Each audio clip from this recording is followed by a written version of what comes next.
आप देख रहे हैं अनहोनी। तो चलिए बढ़ते हैं आज की इस कहानी की ओर।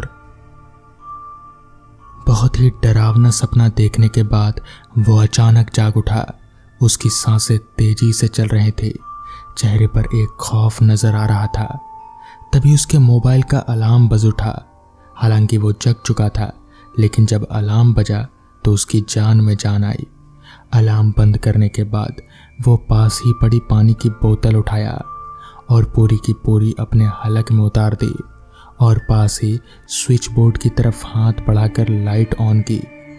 हे भगवान, कैसा डरावना सपना था। अगर सच होता तो? अपने दिल पर हाथ रख मन ही मन बड़बड़ाया। फिर उठकर अलमारी में से टॉवेल निकाला और बाथरूम में घुस गया। नहाते नहाते ही उसे कुछ आवाजें सुनाई दी। पहले तो वो कान लगाकर सुनने की कोशिश कर रहा था, लेकिन फिर आवाज आनी बंद हो गई तो उसे इग्नोर किया और नहाकर बाथरूम से बाहर आ गया और तैयार होकर आईने में देखकर बाल बना रहा था। तभी उसे अपने पीछे एक टेबल पर रखी लकड़ी की नाचती गुड़िया आईने में से दिखाई दी, जो पास ही खिड़की से आ रही हवा से नाच रही थी। तब तक वो आईने में से उसे देखे जा रहा था। तभी अचानक उसने देखा कि वो गुड़िया अपनी आंखें टमका रही है। वो एकदम से डर गया और पीछे मुड़कर देखने लगा, लेकिन उसे ऐसा कुछ दिखाई नहीं दिया। फिर से उसने आईने में देखा, तब भी उसे कुछ दिखाई नहीं दिया। हंसते हुए अपने ही सर पर टपली मारी और अपना फोन उठाया और रूम लॉक करने लग गया। अपनी गाड़ी में बैठकर रवाना हो गया। तभी उसके फोन पर एक मैसेज आया। मैसेज में एक लोकेशन दी गई थी जहां आज की शूटिंग थी और उसे जाना था। वो मुंबई का जाना माना अभिनेता, नाम था अमृत कपूर। फिल्म इंडस्ट्री में आए हुए उसे ज्यादा समय नहीं हुआ था। अब तक वो 2-3 हॉरर बॉलीवुड मूवीज में काम कर चुका था और फिर एक नई मूवी की शूटिंग स्टार्ट हो रही थी। उसे पहले ही एक लोकेशन बताया गया था, लेकिन अब मैसेज में दूसरा लोकेशन आया है और साथ ही लिखा गया था कि उसे जल्दी ही पहुंचना है, रात होने से पहले ही। अजीब बात है, इन लोगों को अचानक क्या हुआ? एक ही दिन में लोकेशन चेंज कर दी। कॉल करके पूछता हूँ। मन ही मन बड़बड़ाते हुए अमृत ने अपने डायरेक्टर को कॉल किया, लेकिन उसका कॉल नहीं लग रहा था। चलो कोई नहीं, वहाँ जाकर ही बात कर लेंगे, कहते हुए उसने गाड़ी घुमा ली। अभी वो लोग शूटिंग के लिए सीकर आए हुए थे और वहीं होटल में रुके थे। अमृत उस होटल में जगह नहीं होने के कारण दूसरे होटल में रुक गया था। सीकर से कुछ ही दूरी पर बहुत ही ग्रामीण इलाके हैं। उसी में से एक इलाका है ठाणी नाम से। वहीं पर ये लोग शूटिंग कर रहे थे, लेकिन आज अचानक ही शूटिंग के लोकेशन में बदलाव हुआ और वो बदलाव था शूटिंग ठाणी में ना होकर ठाणी के विपरीत जो जंगल है वहाँ होगा। और अमृत उस दिशा की ओर अपनी गाड़ी लेकर बढ़ गया। जैसे जैसे वो जंगल की ओर बढ़ता गया, उसे एक अजीब सी बेचैनी हो रही थी। अचानक से मौसम बदलने लगा, अजीब सी हवाएं चलने लगी, आसमान में काले बादल छाने लगे और देखते ही देखते उन घने काले बादलों ने सूरज को एकदम से ढक लिया। इन सबको अनदेखा कर अमृत बस अपनी ही धुन में जंगल की ओर बढ़ रहा था। जंगल के एकदम से सामने पहुंचते ही उसकी गाड़ी का टायर पंचर हो गया। अरे यार! गाड़ी में गुस्से को अपने पैरों से मारता हुआ अमृत चिल्लाया और पैदल ही आगे बढ़ने लगा। तभी वहां भागता सा एक लड़का आया और अमृत के सामने खड़ा हो गया। देखने में बड़ा अजीब सा था वो। उसने अमृत को जंगल की ओर इशारा करते हुए वहां जाने को कहा। अमृत कानों में हेडफोन लगाए गाना सुनते हुए उस घने जंगल के अंदर जाने लगा। जैसे ही उसने अपना पैर घने जंगल में रखा, वैसे ही वहां तेज तेज आंधियां चलने लगी और बारिश शुरू हो गई। एकदम से वहां अंधेरा सा हो गया और अजीब अजीब आवाजें आने लगी। अचानक से एक लड़की की चीख सुनाई दी। अमृत चौंक गया और जहां से वो चीख सुनाई दे रही थी उस ओर जाने लगा। जैसे ही उसने कदम बढ़ाया, तभी एक मरा हुआ उल्लू उसके ऊपर आकर गिरा। उसके मुंह से चीख निकल गई और वो थोड़ा पीछे हट गया और ऊपर की तरफ देखा। एक डरावनी सी बड़ी पूंछ वाली बिल्ली उसे ही घूर रही थी और उसके मुंह पर खून लगा हुआ था।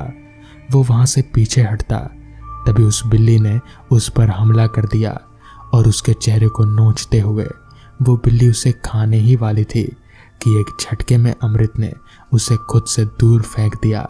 लेकिन ये क्या, वो बिल्ली अपनी आकृति बदल रही थी। देखते ही देखते वो बिल्ली टूटी गर्दन वाली चुड़ैल बन गई। उसके मुंह से अभी भी खून टपक रहा था। उसके दांत और नाखून बड़े बड़े थे और अंधेरे घने जंगल में उसकी दो लाल सियाह आंखें चमक रही थी। अमृत थर-थर कांपते हुए धीरे धीरे पीछे खिसकने लगा और वो आगे बढ़ती गई। पीछे खिसकते खिसकते अमृत किसी से टकरा गया और उसकी चीख निकल गई। उसने पीछे मुड़कर देखा तो एक बड़े बालों वाली खूंखार सी नजर आने वाली लड़की उसे पकड़े हुए थी और उसे घूर रही थी। अमृत को उसका चेहरा दिखाई नहीं दे रहा था। उस लड़की ने अमृत को जकड़ना शुरू कर दिया था, लेकिन कैसे ही करके अमृत ने खुद को छुड़ाया और घने जंगल की तरफ भागने लगा। भागते भागते वो थक कर चूर हो गया और वो एक पेड़ के नीचे बैठकर सुस्ताने लग गया। कुछ ही देर में उसे वहीं नींद आने लग गई। थोड़ी देर बाद उसे अपने चेहरे पर कुछ गीला गीला सा महसूस हुआ। उसने अपनी आंखें खोली और मुंह पर हाथ लगाया और देखा तो उसके हाथ पर एक बहुत ही बदबूदार सा कुछ चिपचिपा पदार्थ है। उसने मुंह बिचकाते हुए ऊपर की ओर देखा और वहां एक सड़े हुए शरीर वाला इंसान जैसा कुछ दिखाई दिया जो उसकी ओर देखकर हंस रहा था। उसके शरीर से बदबू अमृत तक पहुंच रही थी और उसके शरीर से पस निकल रहा था। अमृत सर पर पांव रखकर वहां से भागा और एक पल के लिए भी नहीं रुका। रात हो चुकी थी। अब उस जंगल में बहुत बुरी बुरी चित्कारें सुनाई दे रही थी। तभी उसने देखा कि जंगल में एक जगह रोशनी सी आ रही थी। उसे कुछ उम्मीद सी जगी। उसके दौड़ने की रफ्तार तेज हो चुकी थी। देखते ही देखते वो वहां तक पहुंचने में कामयाब हो चुका था। वहां एक झोपड़ी सी बनी हुई थी। उसने वहां पहुंचकर आवाज लगाई, कोई है यहाँ? मुझे बहुत प्यास लगी है। कुछ देर तक कोई जवाब नहीं आया। उसने वापस आवाज लगाई। तभी झोपड़ी में से एक बहुत ही बूढ़ा आदमी निकला और खांसते हुए बोला, कौन हो बेटा और इतनी रात गए यहाँ क्या कर रहे हो? बाबा, मुझे प्यास लगी है और ये जंगल, यहाँ इस जंगल में आप क्या कर रहे हैं? अमृत ने चारों तरफ देखते हुए पूछा। बेटा, यह शापित जंगल है। जो भी यहाँ आता है वो जिंदा नहीं रह पाता। ये सब के सब पिशाच बन जाते हैं। वो बुढ़ा बोला। तो बाबा, आप यहाँ क्या कर रहे हो? अमृत डरते हुए हकलाता सा बोला, ये मेरी ज़मीन है और मैं इन पिशाचों को अपने वश में करना जानता हूँ, इसलिए वो मेरा कुछ नहीं बिगाड़ सकते। आओ, तुम अंदर आओ, घबराओ नहीं। तुम्हें प्यास लगी थी ना? कहते हुए उस वृद्ध ने अमृत को आने को कहा। जैसे ही अमृत उस झोपड़ी में घुसा, वैसे ही उसे एक बदबूदार हवा के झोंके ने हिला दिया। फिर भी हिम्मत करते हुए वो वहीं पड़ी एक मुड़िया पर बैठ गया। कुछ देर बाद वो वृद्ध आदमी अमृत के लिए खाना और पानी लेकर आया और पास ही में पड़ी लालटेन को तेज कर दिया। अमृत ने जैसे तैसे खाना खाया और फिर उस बूढ़े आदमी ने अमृत को वहीं पर सो जाने को कहा। नींद तो उसे आ नहीं रही थी क्योंकि जंगल से बहुत ही डरावनी डरावनी चीखों की आवाज़ उसके कान के पर्दे फाड़ दे रही थी, लेकिन फिर भी वो किसी तरह सो गया। अगली सुबह जब अमृत उठा तो उसने देखा कि वो कुटिया में ही सोया हुआ है, मगर आसपास वहाँ कोई बूढ़ा आदमी नहीं था। उसे समझ नहीं आ रहा था कि अचानक वो बूढ़ा आदमी गया कहाँ।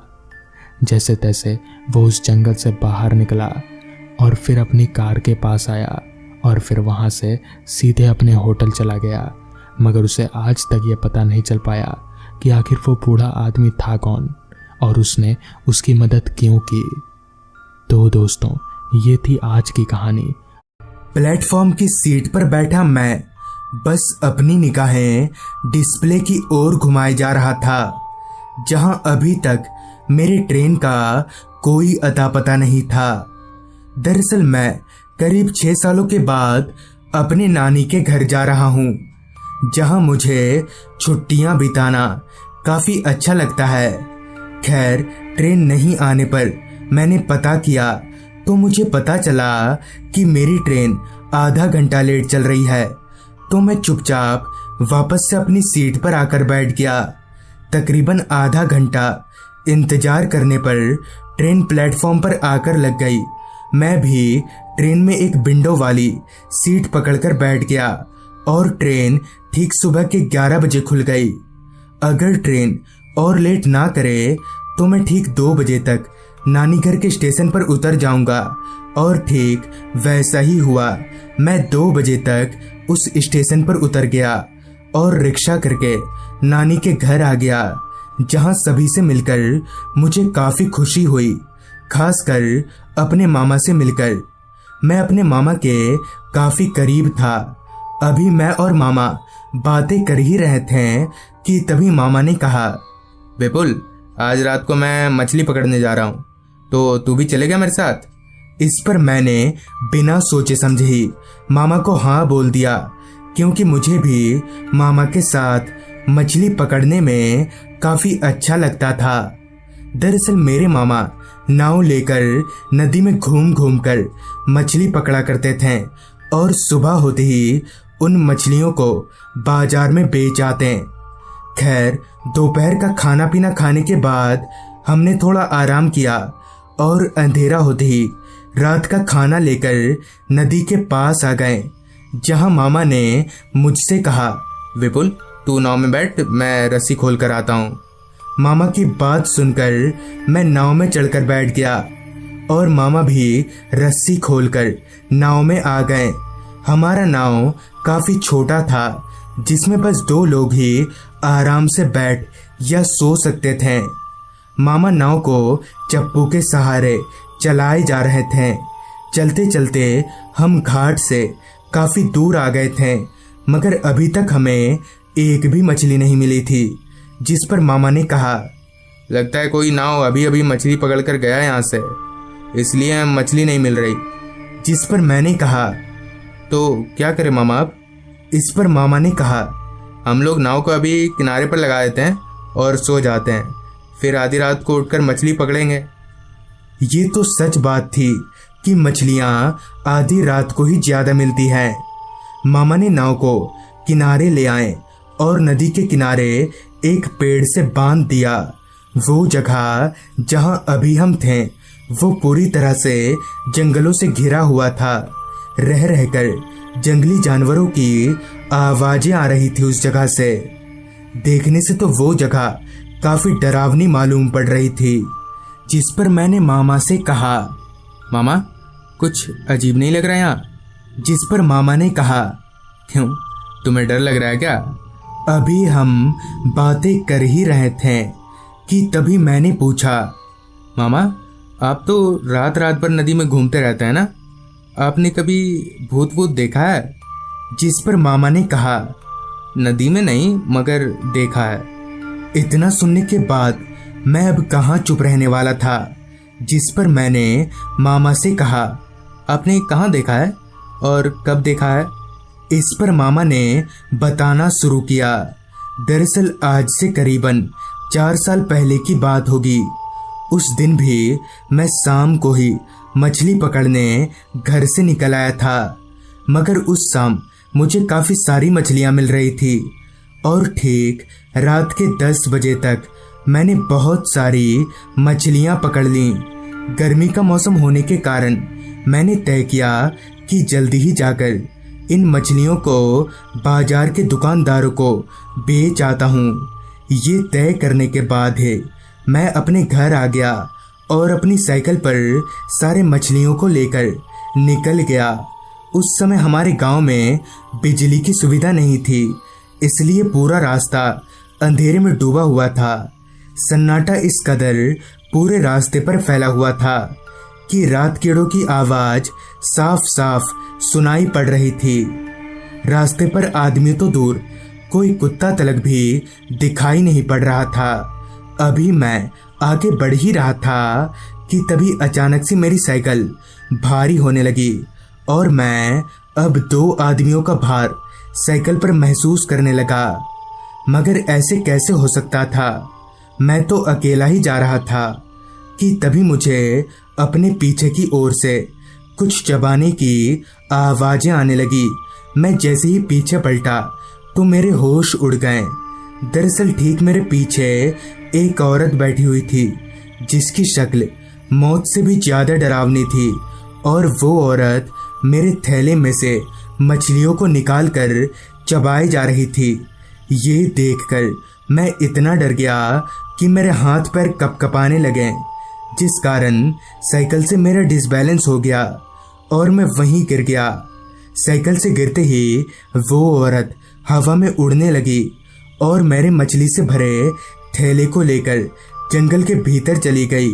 मेरी इतनी हिम्मत नहीं हो रही थी कि मैं उस औरत के पीछे जा सकूं, लिहाजा मैंने अपना साइकिल उठाया और काफी तेजी से घर की तरफ भागने लगा।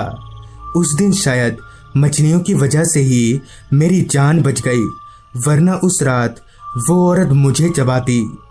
बाद में मुझे कहीं से पता चला कि वो एक पिशाचनी थी जो उस रास्ते के एक बड़े से इमली के पेड़ पर रहती है। मामा जी की आप बीती खत्म होते ही हमने रात का खाना खा लिया और नाव पर ही लेट गए। लेटते ही मामा जी के खर्राटों की आवाज ने मेरे कानों में दस्तक दिया।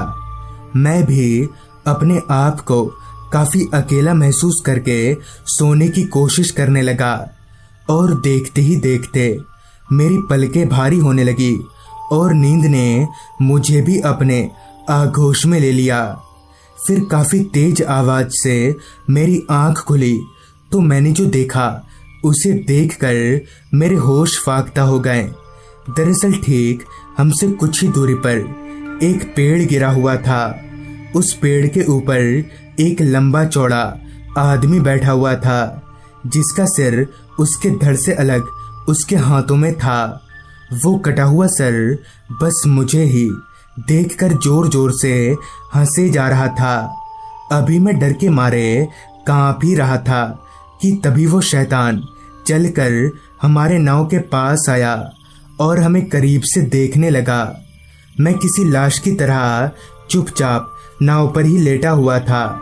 काफी देर नाव के पास खड़े रहने के बाद वो शैतान वापस से उस पेड़ पर जाकर बैठ गया और एकटक हमें घूरने लगा कि तभी सारी बातों से अचानक मामा जी उठकर बैठ गए। उन्हें देखकर वो शैतान वापस से हमारे पास आ गया और मामा जी का गला पकड़कर नाव से खींचकर ले जाने लगा। ये देखकर मैं एकदम से हक्का बक्का रह गया। मुझे समझ नहीं आ रहा था कि अब मैं क्या करूं कि तभी मामा ने चिल्लाकर कहा, विपुल, नाव के अंदर एक पोटली में भभूत है, उस भभूत को इस शैतान के ऊपर छिड़क। मामा की इस बात को सुनकर मैं भागकर नाव के पास गया और पोटली ढूंढने लगा। वो शैतान मामा जी के गले को इतनी तेजी से दबा रहा था कि मामा जी पूरी तरह से छटपटाने लगे थे कि तभी मुझे वो पोटली मिल गई। मैंने झट से उस पोटली को खोला और उसमें से भभूत निकालकर उस शैतान के ऊपर छिड़क दिया, जिससे वो शैतान हवा में धुआं हो गया।